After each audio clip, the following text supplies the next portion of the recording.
মাছ আমি কেটে ধুয়ে পরিষ্কার করে নিয়েছি। এবারে লবণ হলুদ মেখে নেব।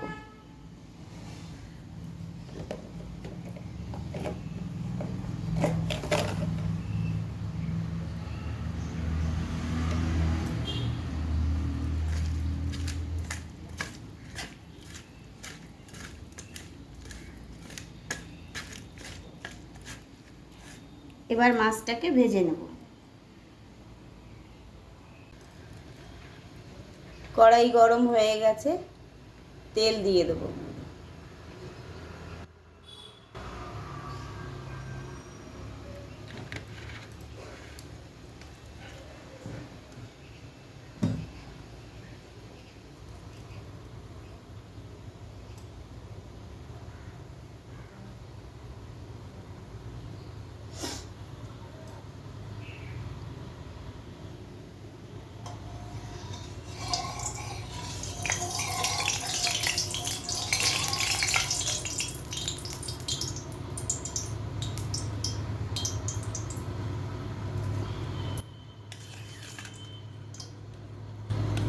এবারে মাছগুলোকে ভেজে নেব।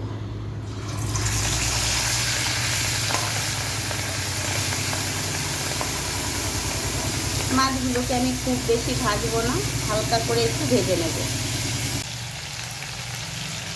মাছগুলোকে আমি খুব বেশি ভাজবো না, এবারে তুলে নেব।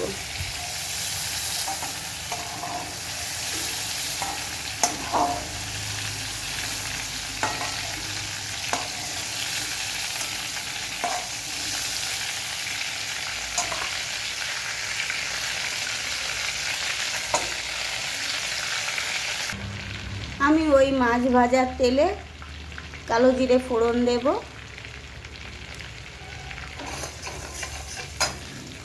এবারে পেঁয়াজ দিয়ে পেঁয়াজটাকে ভেজে নেব।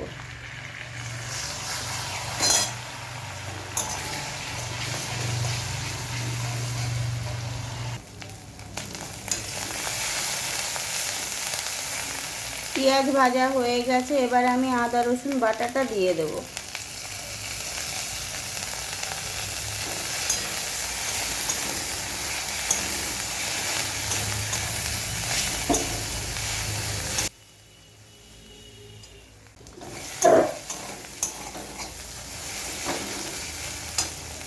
এবার আমি গুঁড়ো মশলাগুলো দিয়ে দেব। লবণ,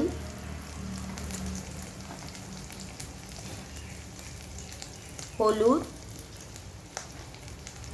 ধনে গুঁড়ো, আর একটুখানি জিরে গুঁড়ো, লঙ্কা গুঁড়ো। এবারে মশলাটাকে ভালো করে কষিয়ে নেব।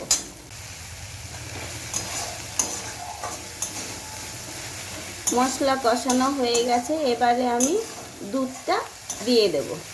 আমি এখানে আমুল দুধ নিয়েছি, আপনারা চাইলে নারকেলের দুধটাও নিতে পারেন।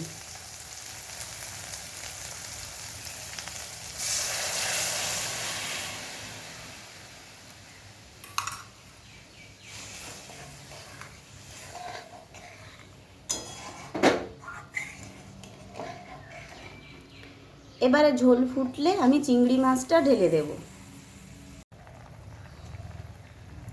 ঝোল ফুটে গেছে, আমি চিংড়ি মাছটা দিয়ে দেব।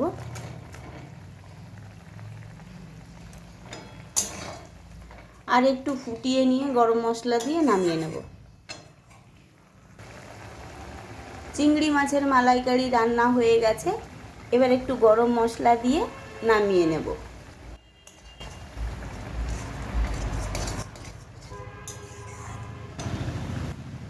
চিংড়ি মাছের মালাইকারি রান্না হয়ে গেছে, নামিয়ে নিয়েছি। আমার রান্নাটা যদি ভালো লেগে থাকে অবশ্যই একটা লাইক, কমেন্ট আর সাবস্ক্রাইব করতে ভুলবেন না।